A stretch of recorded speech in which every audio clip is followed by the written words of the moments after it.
First week and a half of landing as you look around. I'm Thomas, your blacksmith, working with the iron that you see. Of course, we'll have a turner and a carpenter working with the buildings with their bow lays and the planers that you see.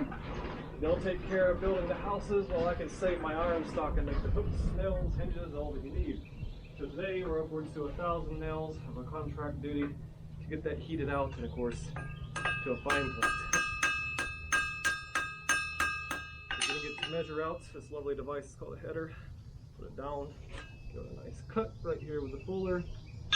Should be ready to go. Give it a nice bend. Should twist right on. So, back into the board, that one will go, and then to get the head on it.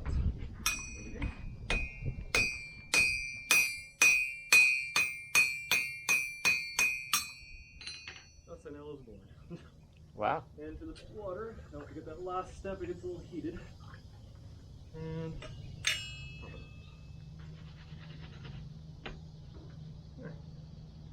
there's your nail if you like. Keep it. Oh, cool. Thank you. Not hot. Nope. A little warm other than that.